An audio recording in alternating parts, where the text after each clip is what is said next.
Hi, this is Sabin Bhartia and welcome to another episode of TFR Newsroom. Today we have with us once again Rob Hirschfeld from RackN. But today we are going to talk about an announcement that you made. So you announced Digital Rebar version 4.3. Before we get into Digital Rebar, I want to understand a bit about RackN. We have not spoken about it for a long time. Tell us a bit about what does RackN do? What problem are you trying to solve for the ecosystem? Sure. RackN is a classic software company. We help companies run data centers, so physical layer infrastructure and up.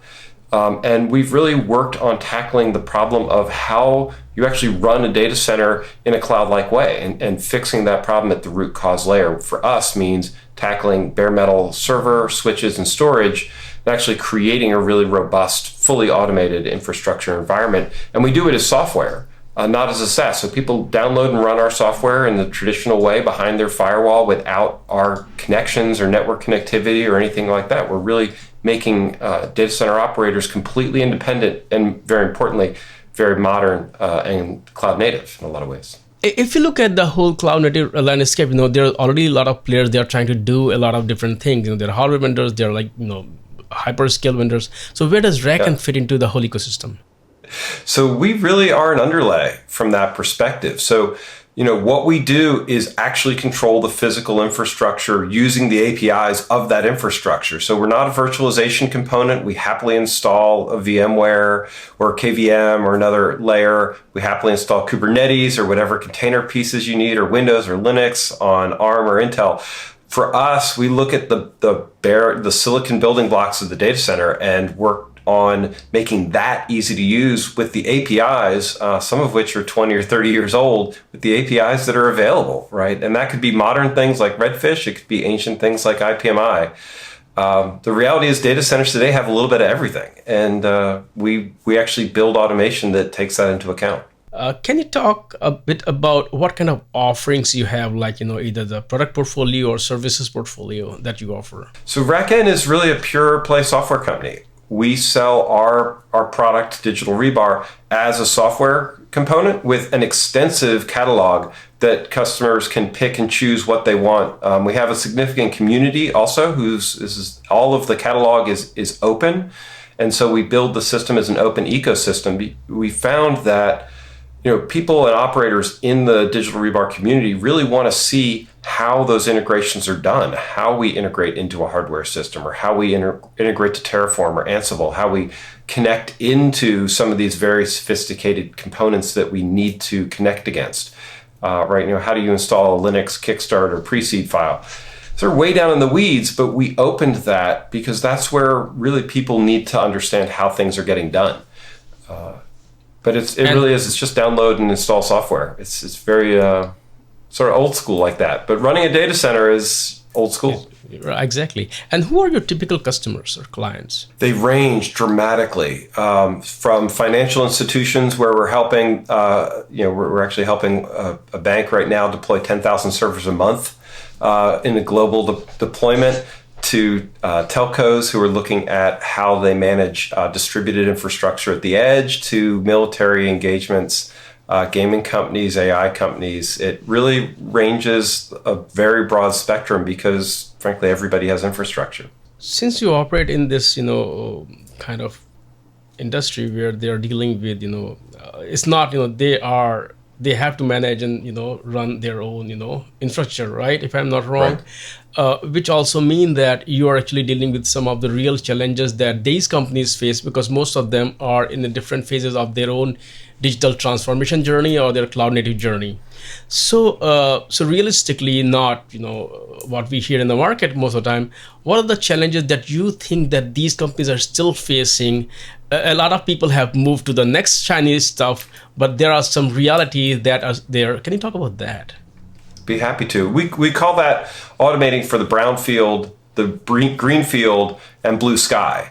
And what we've really done is taken the approach that variation and heterogeneity in a data center environment, really an infrastructure environment, is normal. And what we strive to do in our architecture is actually build for things that are considered legacy and old because they're still producing value in people's data centers, and be able to integrate in the very latest technologies and bring in new capabilities. And that leaves the system flexible enough to adapt to new things that come along and just plug in new capabilities into the system and adapt to things that people haven't even thought of, the blue sky. Because we know, because we've been in the field for a long time, 10 years ago, everybody was excited about OpenStack. Now everybody's excited about Kubernetes. In 3 years, there's very likely going to be another super exciting thing. And that could come from the software angle. It can also come from silicon, right? What's holding ARM infrastructure back? There's a ton of interest there. And that's operationally different than the classic Intel AMD systems. So, we really see an evolving data center landscape. And our mission as RackN is, how do we fix that at the root level? Because if we can actually fix it at the silicon layers and then build great automation on top of it, which is what we do, then everything you've built so far becomes much more easy to maintain. It's much more robust. We can secure it, which is critically important, by building repeatable automation. Now let's talk about the announcement of Digital Rebar. Can you talk about some of the new features or capabilities or improvements that you made with this version release? Yeah, to understand the advance in this last release, it's important to understand just how deeply we've embedded infrastructure as code and infrastructure as code concepts into Digital Rebar. It really is the fundamental underpinning of everything that we build. So when we deliver and manage automation inside of Digital Rebar and using the catalog that we have, it's done in a way that means that it's modular, it's versioned, it's easy to put pieces together. That infrastructure as code philosophy to run a single data center has allowed us in this version to move into a distributed automation fabric. So the new features in this release enable you to pull in a version set of catalog components, some of them written by RackN, some of them written in the community, and some of them written by the operators themselves to manage their own unique infrastructure. You pick and choose which modules that you need, and the system will actually manage the infrastructure for you through a dev, test, production cycle, and then out across a distributed set of sites. So our infrastructure as code capability allows us to build a truly distributed fabric. And that means if you have 10 sites, 1,000 sites, 10,000 sites, you're able to actually control exactly what automation is going into those sites in a per site basis or across all of your sites. So it really is what we call a continuously integrated data center environment. And that's incredibly powerful from a management of those sites perspective. But that's only half of the story. The other half is how you actually look at that data coming back. So the other thing that we've built into Digital Rebar is the ability to mirror other Digital Rebar sites. And so one or more managers can subscribe to the updates from other edge sites and actually watch what's going on and create an aggregate view using that mirrored data. So as things change in the remote sites, they always maintain autonomy. They're never slaved or tracked into another system. Those sites report their data in. The managers watch what's going on. And then if you want to make a change, it's still just the same API. So a single API across your global infrastructure. But those manager sites can then forward by proxy any changes you've made to mirror data down to the edge site, and then updates come back. So it truly is bidirectional. We push configuration down using our infrastructure as code, and then we use our distributed mirror capabilities to go up. So what are some of the ideal is the wrong word, but use cases for Digital Rebar, or what are the use cases either customers are using it or you are targeting? So we definitely have customers in production in enterprise data centers, sort of the classic, thousands of servers data centers. But that exact same code is now rolling into edge deployments. And this technology is really critical for a site that has no administrators, right? It allows you to have zero touch, really absolute control from the silicon up in a remote site where you can't send a person easily. And so what we see is, we're proving this in, battleground enterprise data centers with high security, high administrative, right, HA requirements. Those are also in this release. And we're also taking that same exact software and that same footprint and rolling it down into Raspberry Pis and other small input footprint environments that allow us to actually build up an edge experience where you have to be able to manage thousands and thousands of sites. Maybe small numbers of machines in a lot of sites, as opposed to many machines in a small number of sites. Both ends of the spectrum are important, but we're really excited about how far this new release takes us into really answering the question of not how I automated an edge site, but how do I actually think about thousands of edge sites together.